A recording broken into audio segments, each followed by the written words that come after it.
Que bom estarmos aqui na casa do Senhor para mais uma vez louvarmos o seu nome e aprendermos a sua palavra. Vamos ler a palavra de Deus? Eu quero que vocês abram comigo a Bíblia no livro do profeta Malaquias.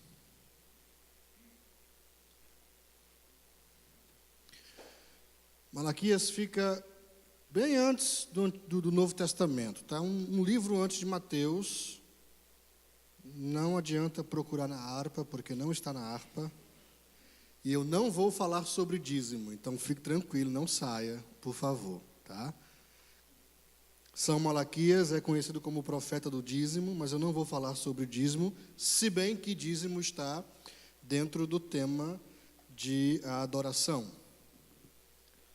Mas o pastor Messias pediu para que eu trouxesse nesta noite para vocês uma palavra, obrigado querido, relacionada a louvor e adoração, porque este é o tema do mês de junho, o tema que Deus tem colocado no coração do pastor Messias. Então, nós vamos estar falando nesta noite, não sei se o irmão Júlio tem como jogar o PowerPoint.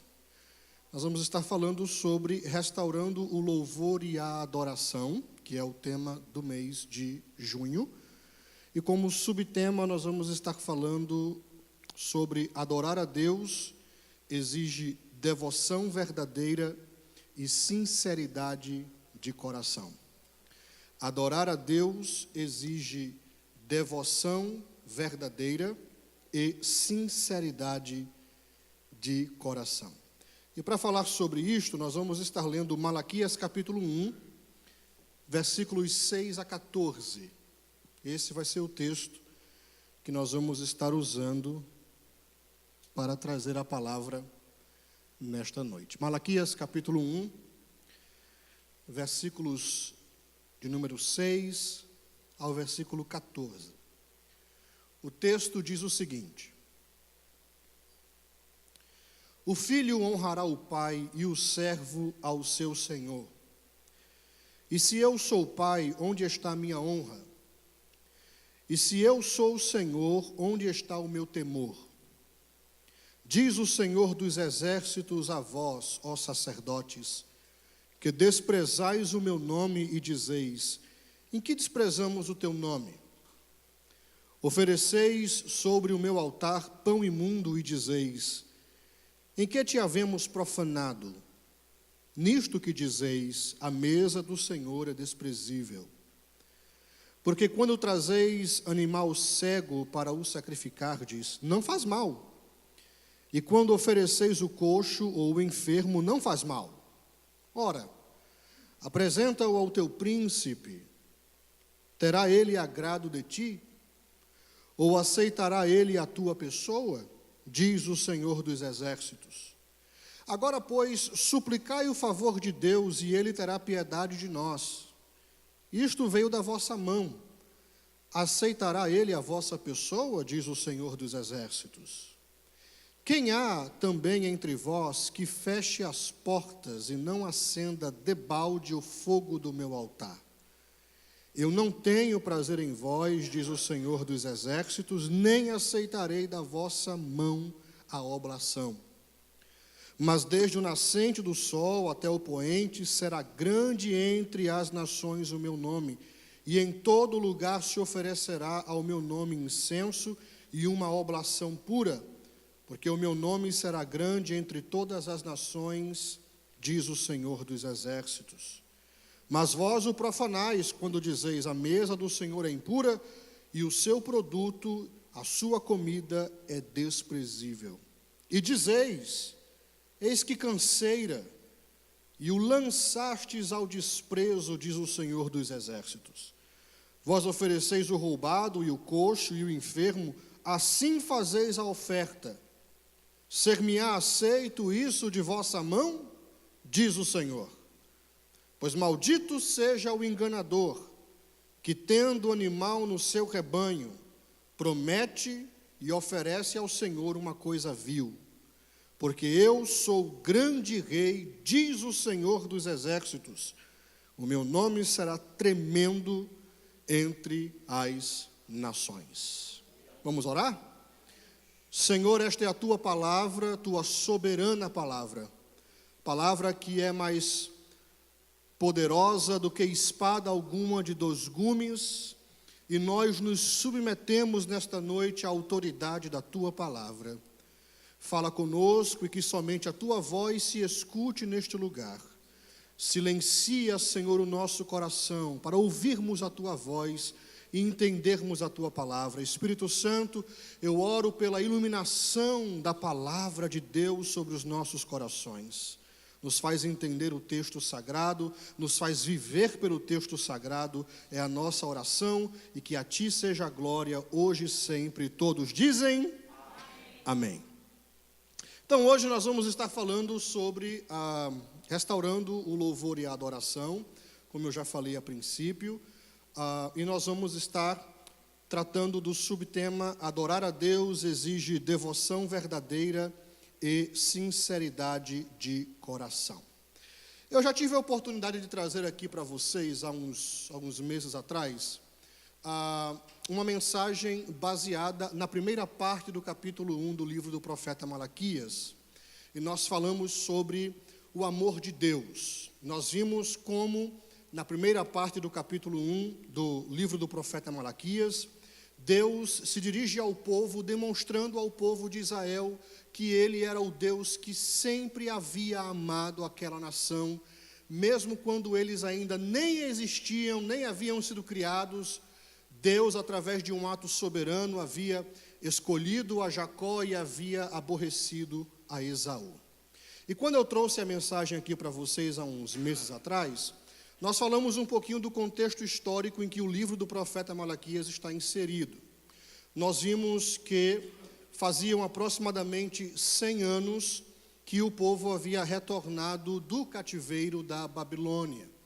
Deus havia permitido que a nação de Israel fosse levada cativa para a Babilônia, porque eles haviam desobedecido a ordem de Deus, quebrado as leis de Deus, e Deus havia avisado como um bom pai, que no dia que vocês quebrarem as minhas leis e se não se arrependerem, eu vou permitir que vocês sejam levados cativos a uma terra estrangeira e que vocês comam o pão que o diabo amassou, em outras palavras. E quem avisa, amigo é. E Deus vem avisando, e o povo vem quebrando a lei, desobedecendo, até que um dia Deus diz: chega, eu vou mandar vocês para a Babilônia. O povo passou 70 anos no cativeiro da Babilônia, debaixo do jugo de Nabucodonosor. 70 anos servindo a Babilônia ali como escravos. Depois de 70 anos, Deus permitiu que o povo regressasse para a sua terra.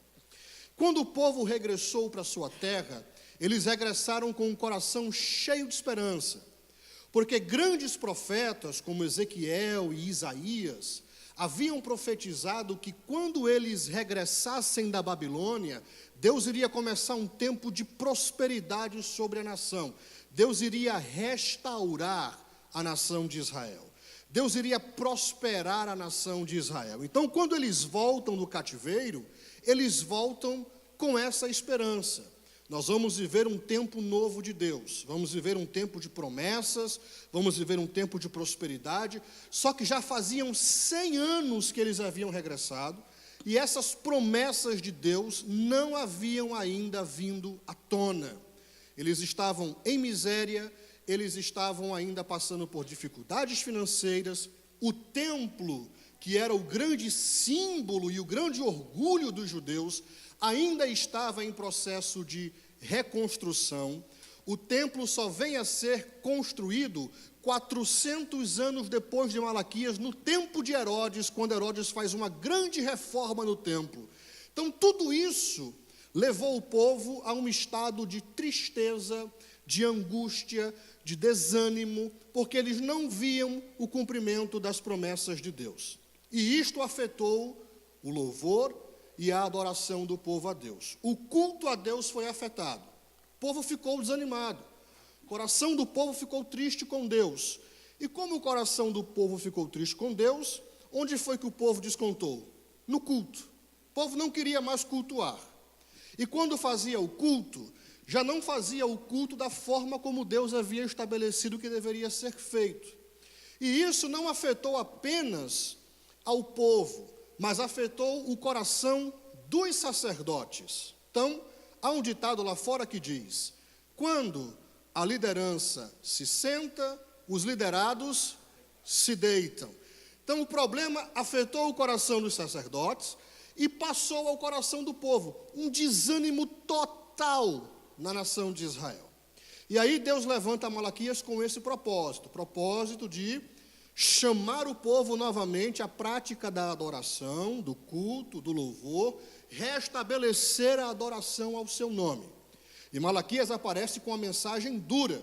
Vejam aí que no capítulo 1, versículo 1 diz: peso da palavra do Senhor contra Israel. Então a mensagem que Malaquias vem trazendo é uma mensagem de repreensão, é uma mensagem que era um peso para quem falava e um peso para quem ouvia. Deus estava chamando o povo à responsabilidade. Então vejam aí que no versículo 6 que nós lemos, nós temos a declaração de Deus para o povo. Versículo 6, é o próximo slide, irmão Júlio, pode passar. Deus diz o seguinte, o filho honra o pai e o servo o seu senhor. Se eu sou pai, onde está a minha honra? Se eu sou o Senhor, onde está o temor de mim? Diz o Senhor dos exércitos a vós, sacerdotes, que desprezais o meu nome, e vós perguntais, como temos desprezado o teu nome. Então, aqui na declaração de Deus, no versículo 6, nós temos primeiro que a mensagem foi dirigida aos sacerdotes. Diferentemente da primeira parte do capítulo 1, quando Deus fala com todo o povo, agora Deus está tratando com a liderança da sua casa, com a liderança do seu povo. Dentre as 12 tribos de Israel, Deus havia separado uma tribo para trabalhar nas questões relacionadas ao culto. Era a tribo de Levi. Na época do profeta Malaquias, na época do povo de Deus, se você fosse de qualquer outra tribo, você poderia ser pescador, agricultor, trabalhar com couro, com cerâmica, ou qualquer coisa. Mas nasceu na tribo de Levi e homem, você tinha que ser levita ou sacerdote. Não tinha outra escolha. As mulheres podiam fazer outros tipos de trabalho, mas nasceu na tribo de Levi, homem, ou é levita, ou é sacerdote. Não havia sacerdotisa no Antigo Testamento. Eu não vou entrar nessa questão aqui, tá? Não havia sacerdotisa, só havia sacerdote. Havia juíza, havia rainha, mas não havia sacerdotisa. Havia até profetisa, mas não havia sacerdotisa. Eu não vou falar da ordenação feminina, porque esse não é o tópico, mas vamos lá. Então, nasceu na tribo de Levi, tinha que ser levita, sacerdote, ok? Então, Deus aqui está tratando com, pode voltar lá, irmão Júlio, ao outro slide. Deus está tratando diretamente com o sacerdote. Ele diz aí no versículo 6, tá? A declaração dele, contra os sacerdotes. É isso que Deus diz aí no versículo 6. E aí ele vai usar a figura do filho e o pai, e a figura do servo e do senhor. Porque Deus era o pai da nação de Israel, porque foi Deus quem gerou o povo, e como sendo pai, Israel era filho de Deus. E Deus era o Senhor do povo, porque foi Deus quem tirou o povo do Egito e o comprou e o resgatou. Então Deus era tanto o pai, como era o Senhor. Então o povo se dirigia a Deus como pai e como Senhor. Aí Deus vê uma incoerência na forma como o povo falava com ele e da maneira como o povo agia, como os sacerdotes agiam. Porque Deus diz, olha, o filho, ele honra o pai, e o servo honra o seu senhor. O filho honra o pai, o servo ao seu senhor. E se eu sou o pai, pergunta a Deus, onde está a minha honra? Quer dizer, se vocês dizem que eu sou o pai de vocês, cadê a minha honra? É o que Deus pergunta. Aí Deus continua, e se eu sou o Senhor, como vocês dizem que eu sou, então onde está o meu temor? Diz o Senhor dos exércitos, a vós, ó sacerdotes. E aí Deus dá a declaração final quando ele diz que desprezais o meu nome. Então Deus disse, vocês me chamam de pai, vocês me chamam de Senhor, mas se eu realmente fosse o pai de vocês, vocês me honrariam. E se eu fosse o Senhor de vocês, vocês me respeitariam.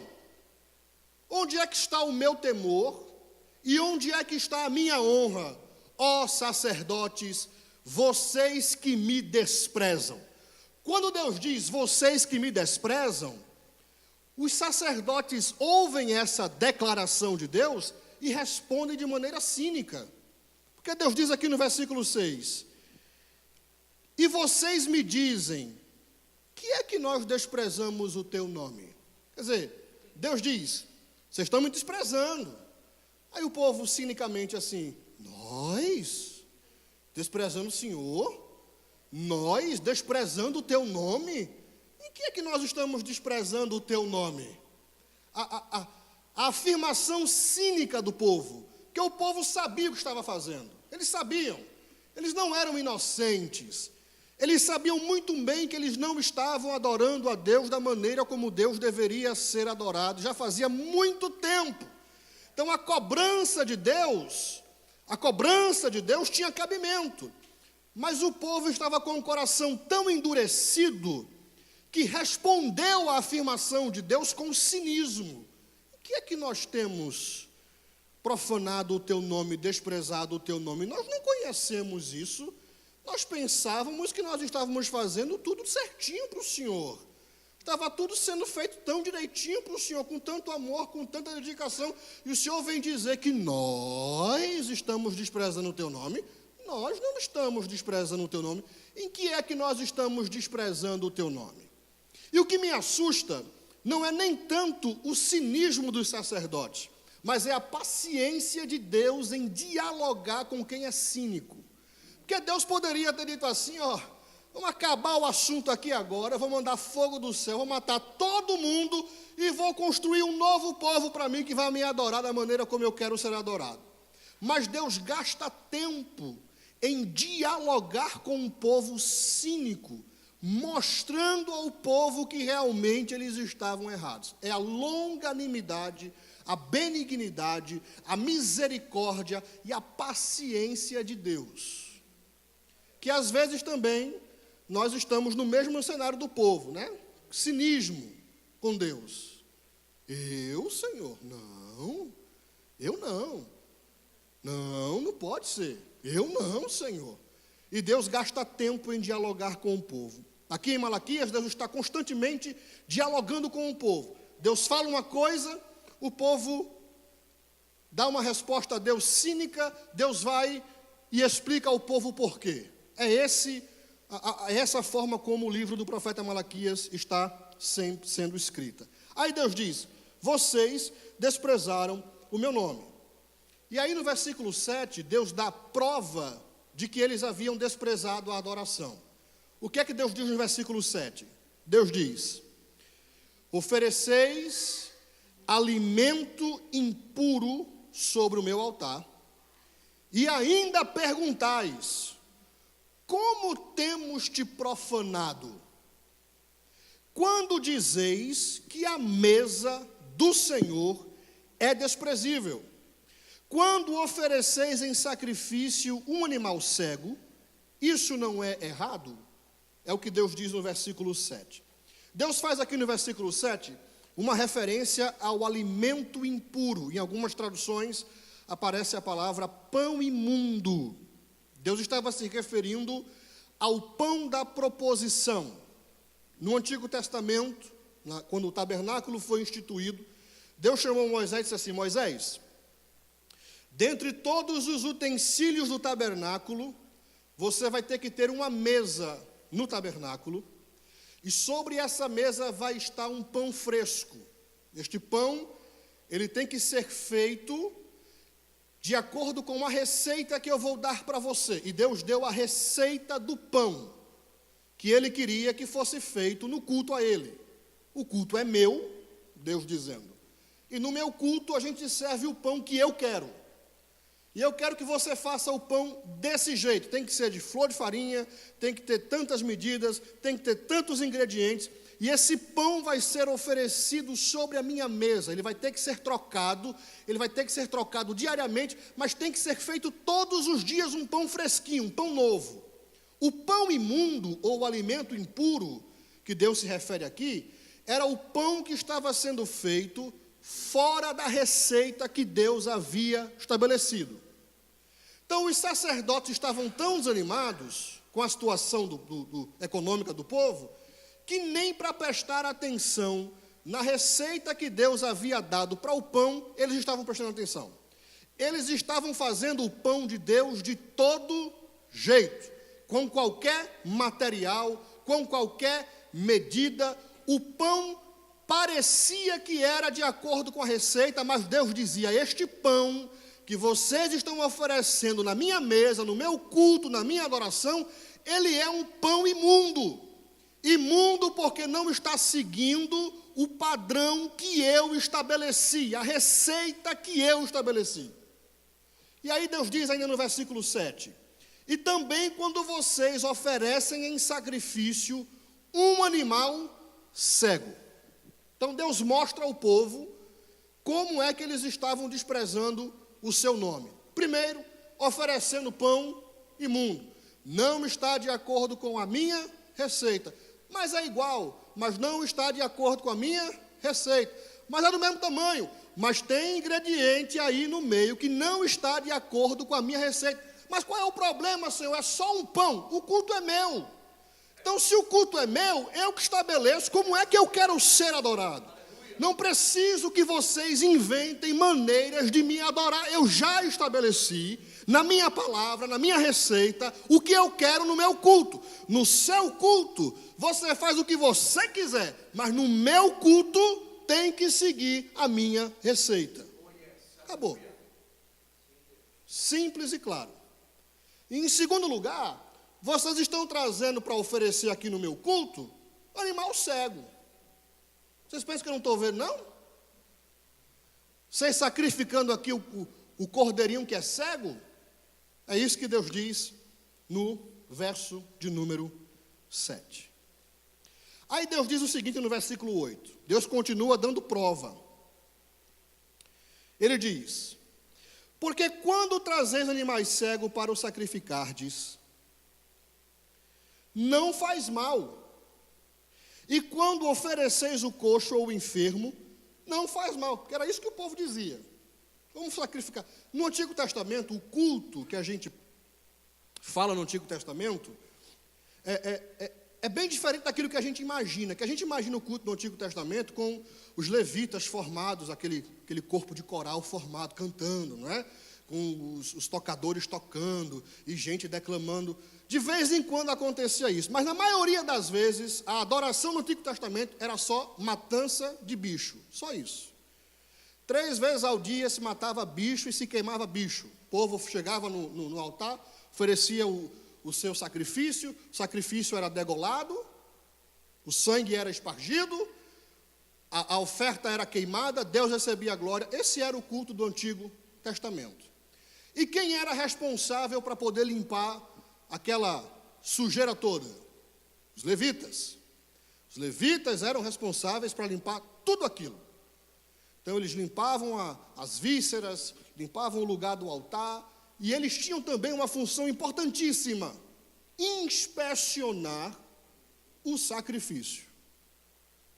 Porque quando aquele israelita chegasse com um animal cego ou defeituoso, era trabalho do sacerdote, do levita, dizer: você não pode oferecer este animal aqui. Vá para casa, pegue um outro animal e traga um animal que seja perfeito para oferecer ao Senhor.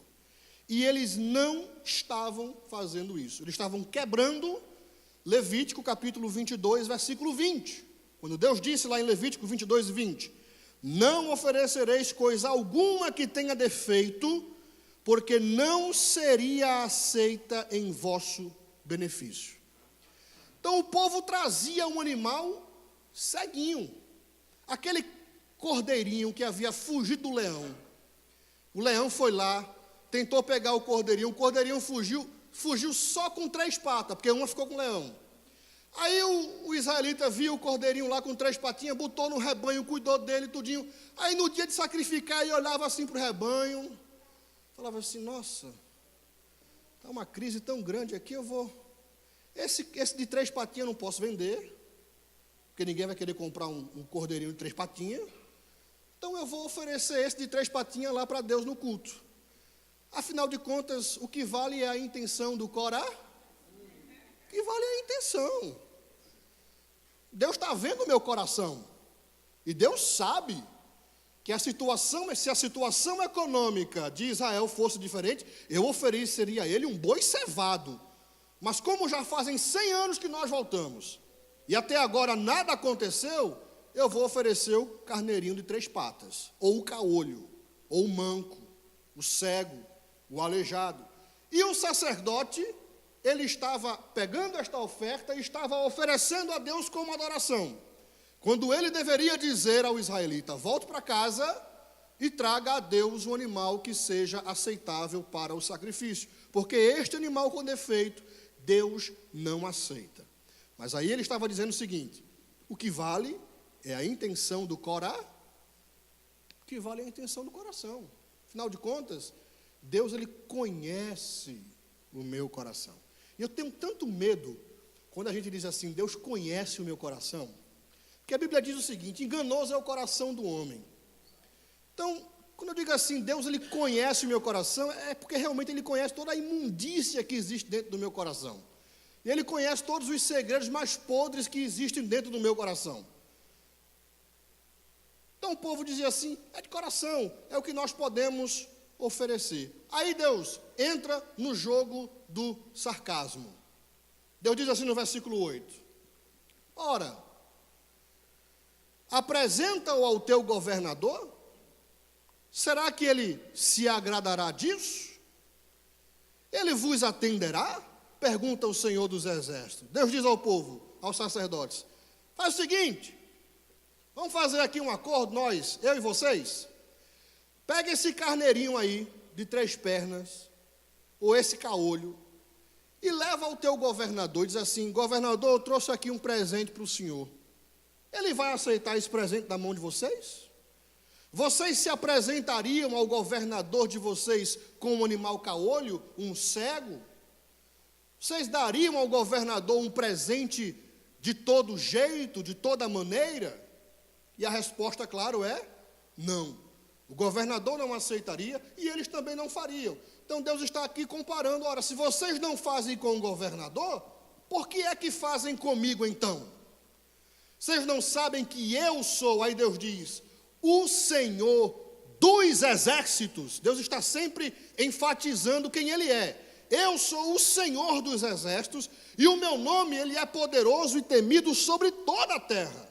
Ora, se vocês não fazem ao governador, que é um governador carnal, humano, mortal, por que é que vocês têm coragem então de fazer comigo, se eu sou o Senhor dos exércitos? Aí Deus continua, versículo de número 9, olha o que Deus diz. Eu vou ler de uma outra tradução. Deus diz: suplicai agora o favor de Deus, para que tenha compaixão de nós. Com esse tipo de oferta, será que ele vos atenderá? Deus diz ao povo: faz o seguinte, pode me oferecer o carneirinho de 3 patas, o caolho, o manco, não tem problema não. Agora vem aqui no meu templo e vem fazer uma oração e me pedir alguma coisa, e vê se eu vou escutar vocês. Vem aqui, depois de me adorar de qualquer modo, de qualquer maneira, do jeito que você acha que pode me adorar, e depois vem fazer uma oração e vem me pedir alguma coisa, para você ver se eu vou te escutar. É o que Deus diz aqui no versículo 9. Suplicai agora o favor de Deus para que tenha compaixão de nós. Com esse tipo de oferta, será que ele vos atenderá? Diz o Senhor dos Exércitos. A gente pensa às vezes que Deus não responde às nossas orações por tantas coisas, e às vezes não paramos para pensar que pode ser porque nós não estamos adorando a Deus da maneira como Deus quer ser adorado. Deus diz: se vocês não me adorarem da forma como eu quero ser adorado, não me venham com orações na minha casa. Não vou abençoar vocês. Nem me venha com petições, nem me venha com pedidos de misericórdia. Vocês querem me oferecer o resto e querem que eu abençoe vocês? Sacerdotes, não vou fazer. Deus diz no versículo 10 que não aceitava aquele tipo de adoração. Olha o que Deus diz no versículo 10. Quem há também entre vós que feche as portas e não acenda debalde o fogo do meu altar? Deus diz aqui no versículo 10 que quando a adoração não é aceitável, é melhor que alguém feche a porta da igreja e apague a luz. Deus diz o seguinte: olha, quem dera que houvesse no meio de vocês, sacerdotes, um sacerdote de peito, um cabra macho, que dissesse para os demais: já que Deus não está aceitando isso mesmo, que a gente não está fazendo como Deus mandou, então vamos fazer o seguinte: apaga o fogo do altar e o último que sair, fecha a porta do templo. Vamos acabar a adoração. A gente não vai adorar. É isso que Deus diz. Quem há também entre vós que feche as portas e não acenda debalde? Debalde é em vão. Deus está dizendo para os sacerdotes: vocês estão acendendo o fogo do meu altar em vão. Muito melhor que vocês peguem esse fogo aí que vocês estão tentando me oferecer alguma coisa e vocês façam um churrasquinho no quintal de vocês com uma picanha. Diga amém, quem concorda? Muito melhor. Deus disse: o fogo é em vão. Vocês estão acendendo fogo em vão. Muito melhor que vocês não acendessem o fogo e que vocês apagassem a luz, que vocês fossem embora, que vocês não fizessem nada, que vocês não me adorassem, do que vocês fazerem, mas não fazerem da forma como eu mandei vocês fazerem. Aí Deus diz: eu não tenho prazer em vós, diz o Senhor dos Exércitos, nem aceitarei da vossa mão a oblação. A oblação é a oferta, é o sacrifício. Então Deus disse claramente: não aceito o culto de vocês. Não aceito o culto de vocês. Versículos 12 e 13, Deus volta a dizer que a adoração que eles estavam oferecendo era uma profanação ao nome de Deus. Deus diz: mas vós o profanais quando dizeis: a mesa do Senhor é impura, seu alimento é desprezível. E afirmais também: que canseira. Olha só o que os sacerdotes estavam dizendo. Eles diziam o seguinte: que enfado esse culto. Que negócio cansativo esse negócio de adorar a Deus. Que canseira. Todo dia a mesma coisa: mata bicho, limpa bicho, acende fogo, apaga fogo, limpa bicho, mata bicho, acende fogo, todo dia a mesma coisa. Deus disse: vocês não pensam que eu escuto vocês dizendo não? Que canseira! Segunda-feira, todas as outras tribos vão trabalhar em todos os lugares. Nós que somos levitas, vamos ter que ficar aqui no templo novamente, matando bicho, limpando bicho, matando bicho, limpando bicho, enquanto todo mundo faz outras coisas, e nós aqui no templo, matando bicho, limpando bicho.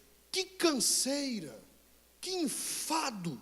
Aí Deus continua dizendo: e o desprezais aqui é desprezar o nome do Senhor, diz o Senhor dos Exércitos. Trazeis como oferta o que foi roubado, o aleijado e o doente, e ainda quereis que eu aceite isso da vossa mão? Pergunta o Senhor. Então os sacerdotes estavam enfadados do serviço da adoração, já não tinham prazer naquilo que faziam, eles entraram no modo automático. E é um perigo quando a gente entra no modo automático. E a tendência é de todo crente, depois de um tempo, entrar no modo automático. A gente faz as coisas automaticamente para Deus. A gente já faz tanto. Eu, por exemplo, que nasci na igreja, eu só não nasci na igreja. Minha mãe não me teve dentro da igreja. Teve na maternidade, tá? Mas desde pequenininho eu vinha para a igreja, corria debaixo dos bancos da igreja, derrubava as irmãs da igreja. Tudo isso eu fiz.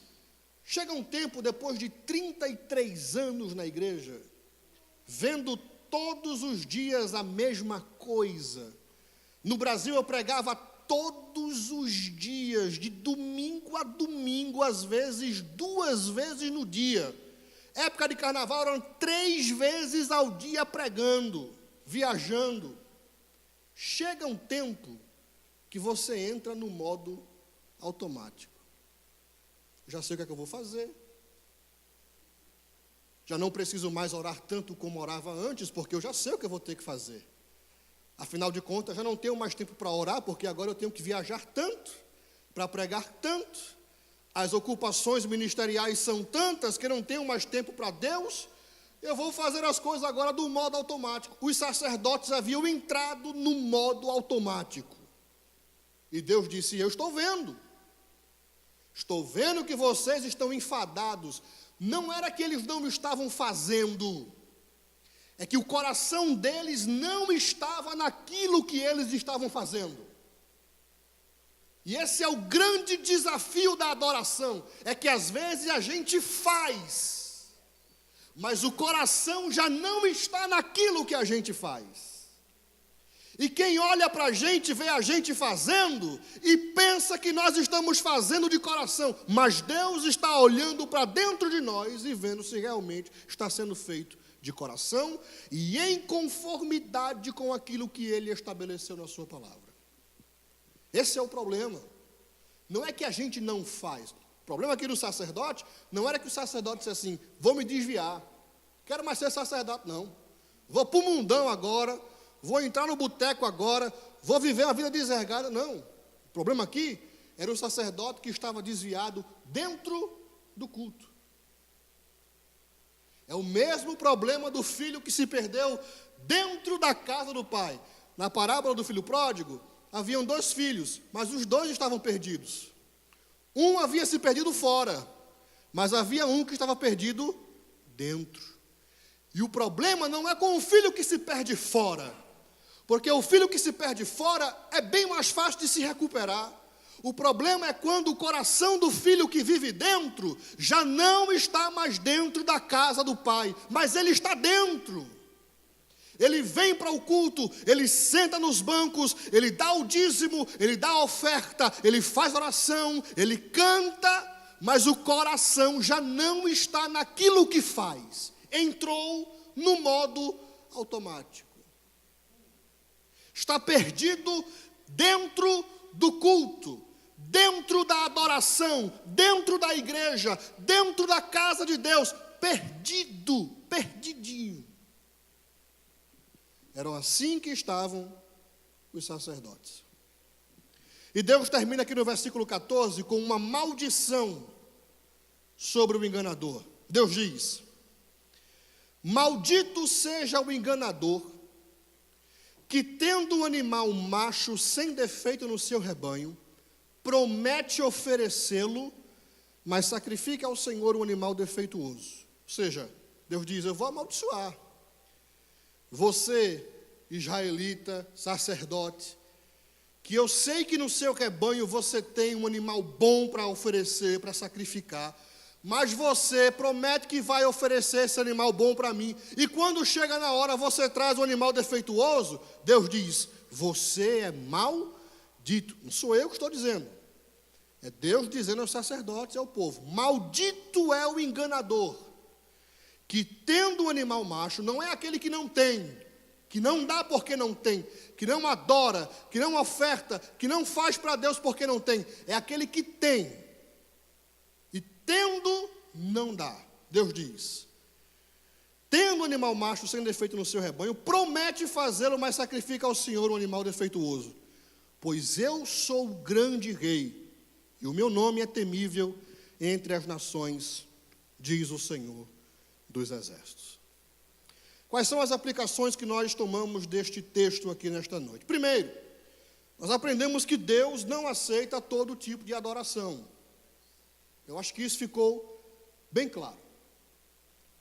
O culto é a Deus. O culto não é o homem.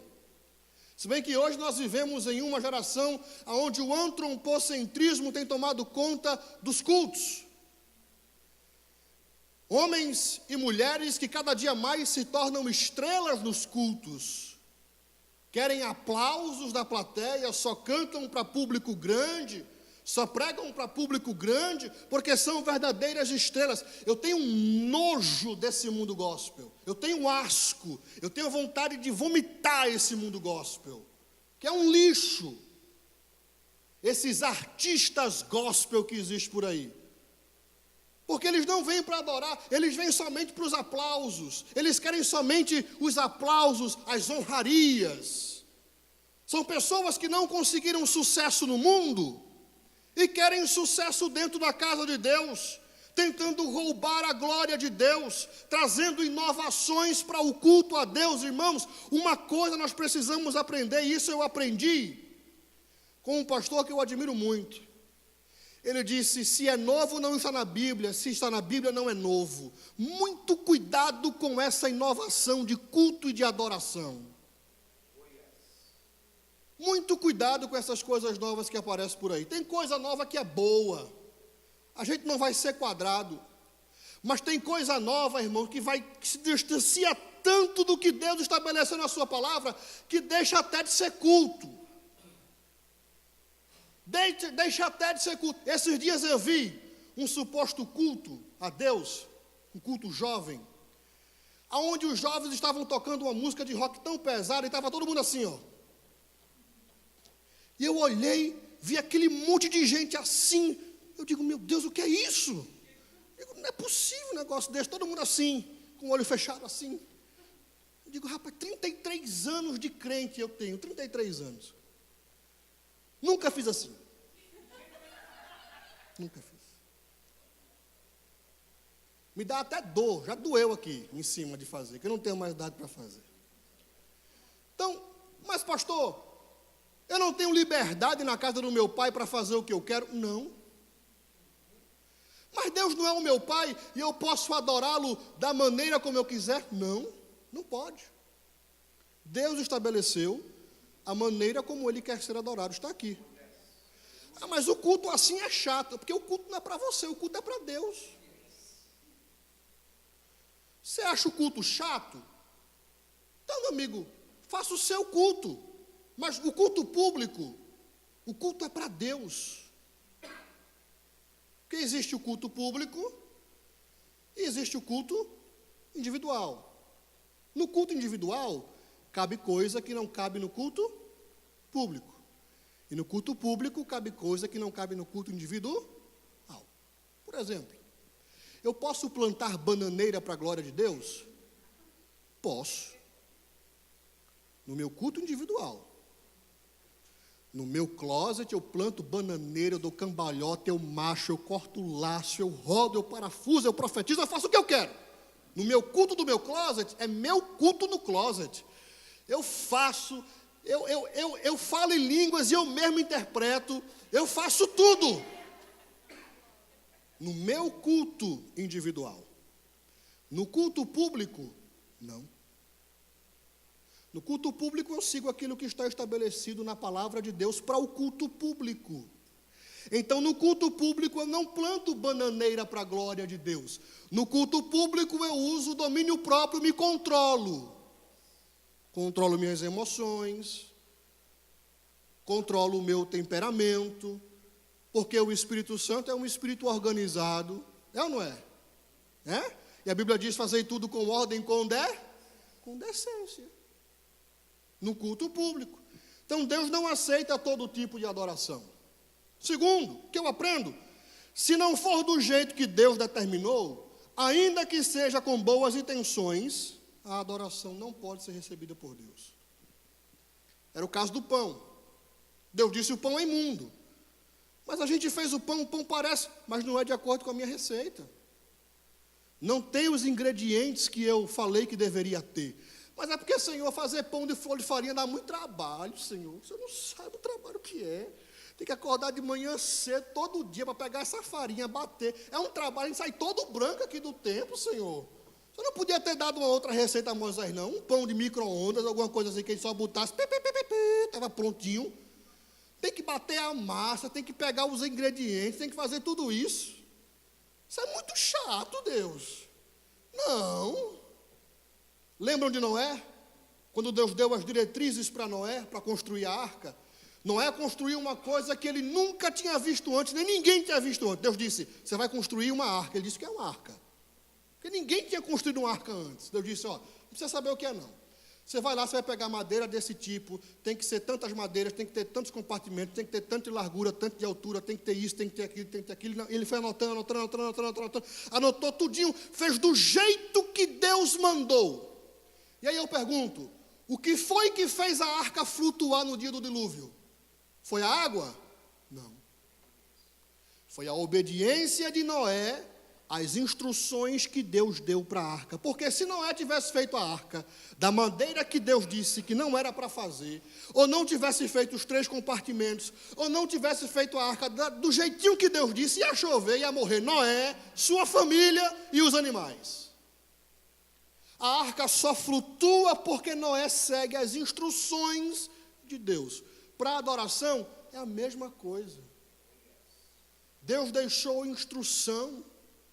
Os sacerdotes estão aqui para ensinar vocês a maneira como vocês devem adorar a Deus.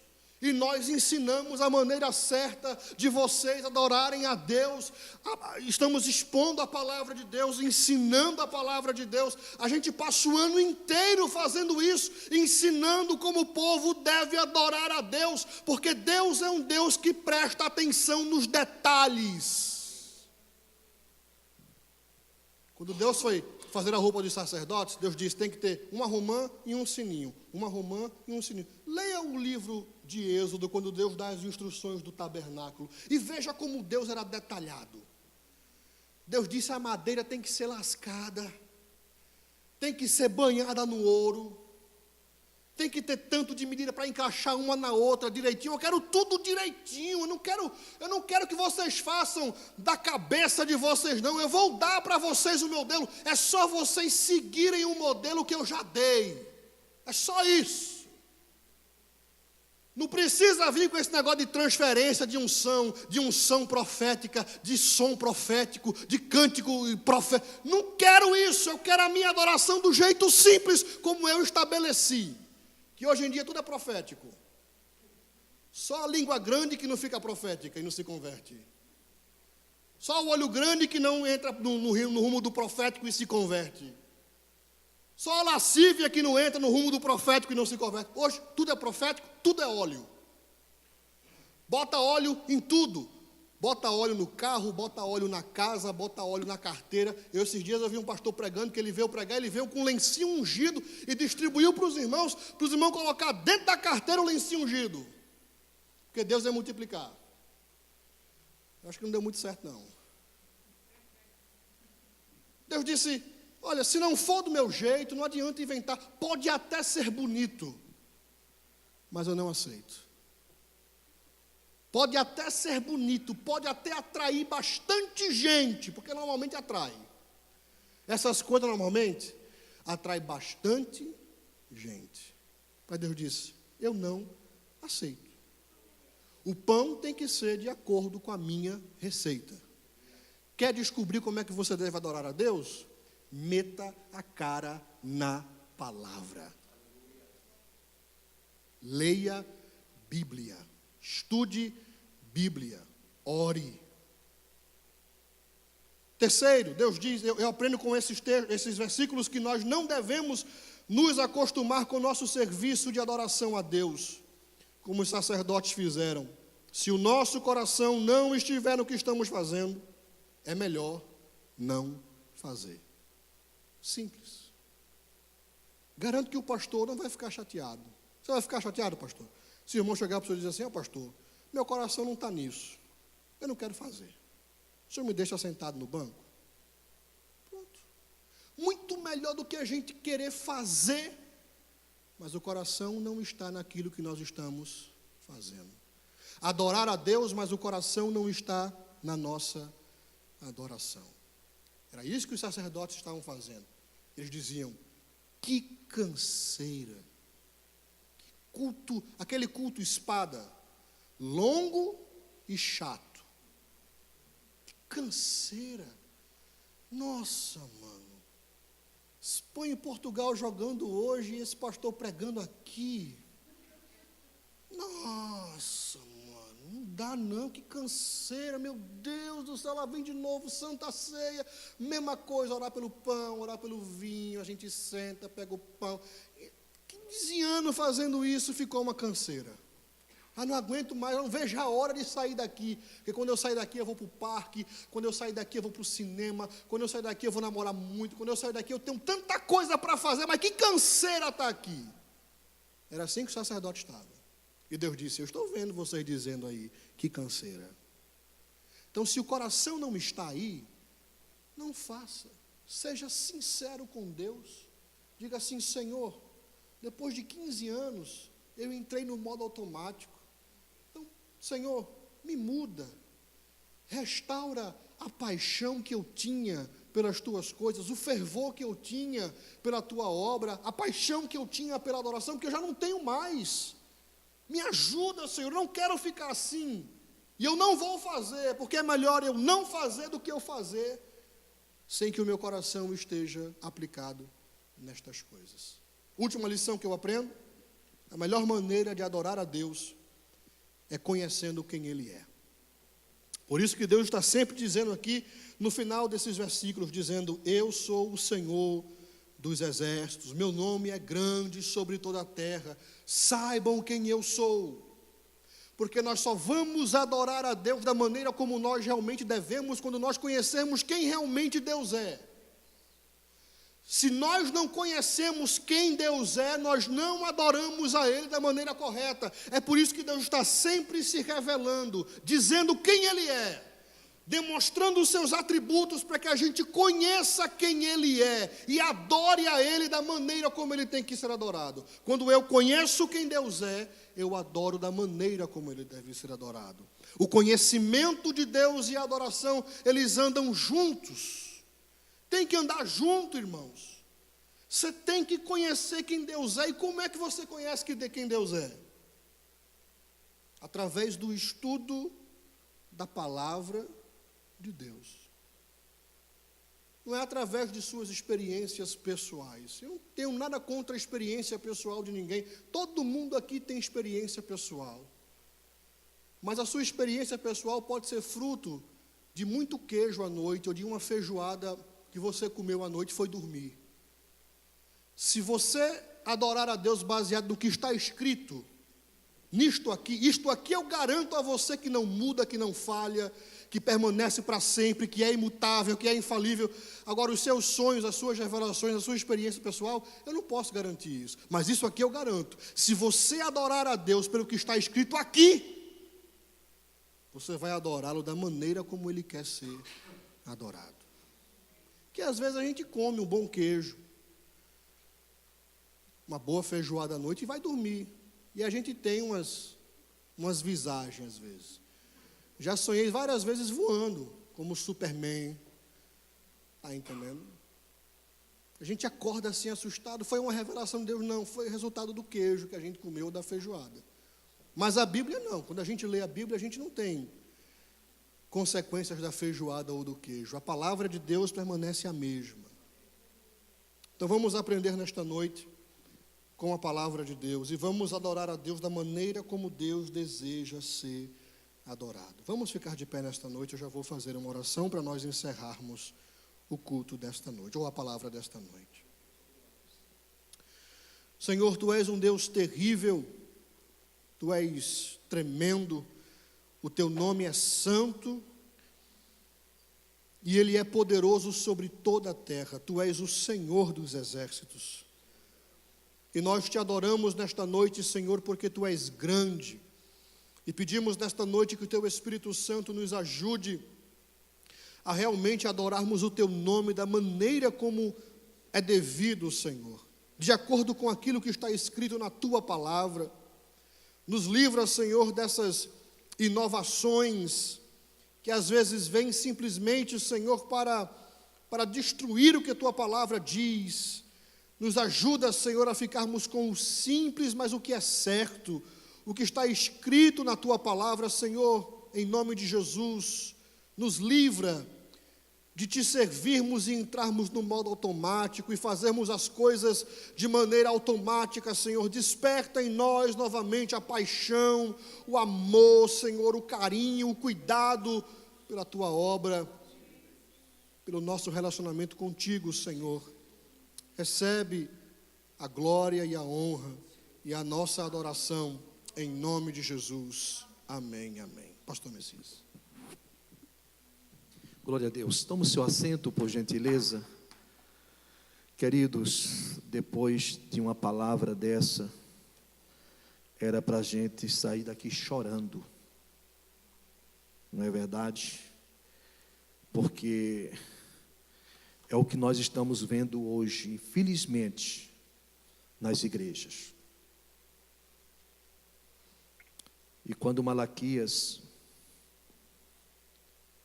profetiza para o povo de Israel, começando para os sacerdotes, porque ele começa primeiro, irmão, pelo altar. Vocês vejam que Deus começa falando primeiro com o pastor. Porque tem um ditado popular que diz: tal pastor, tal igreja. Então, amados, isso aqui é muito sério.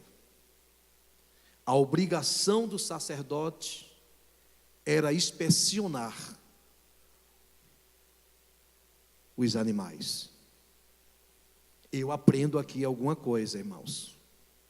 A obrigação do pastor é estar atento para saber que tipo de louvor e adoração os irmãos estão fazendo.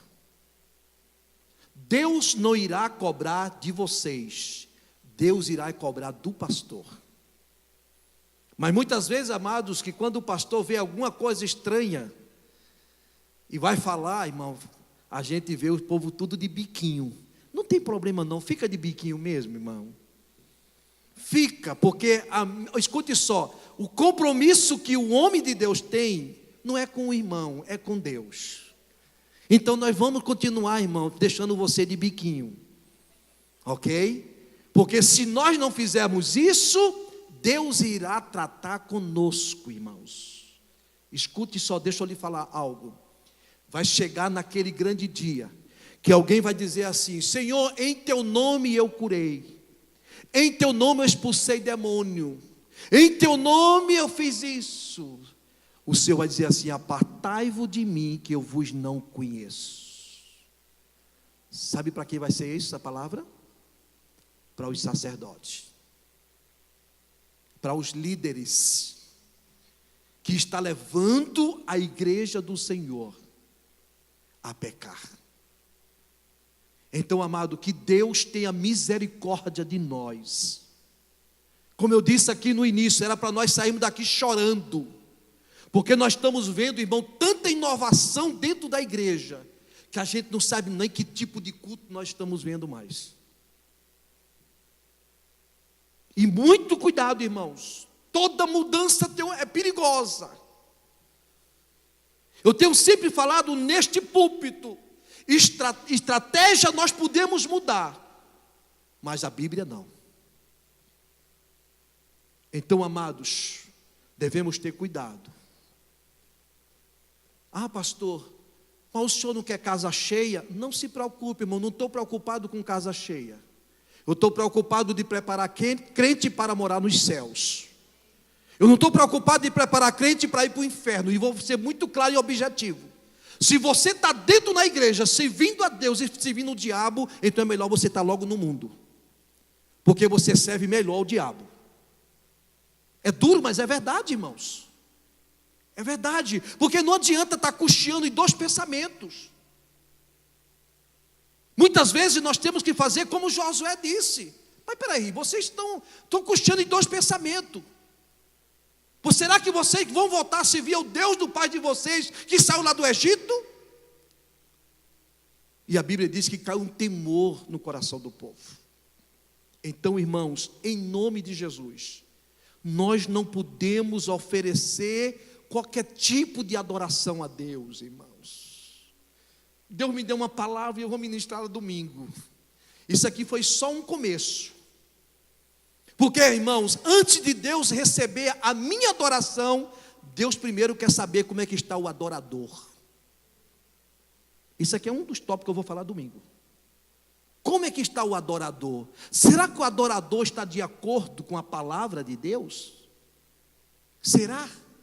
Porque nós estamos vendo, irmão, muito movimento e pouca adoração.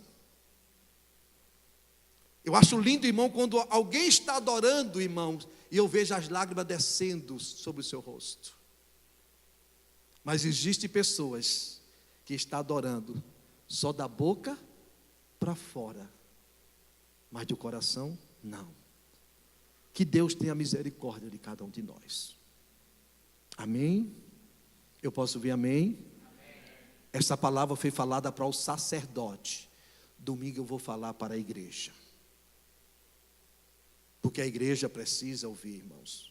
E se você ler o livro de Malaquias todo, você vai ver que Deus começa falando. Deus começa falando. Se você ver o capítulo 2, irmãos, isso é muito sério. O povo estava tão desviado que o israelita estava casando com mulheres estranhas. Já não queria saber mais de nada, irmãos. Cada um fazia o que queria. E hoje é diferente, irmão Moabe.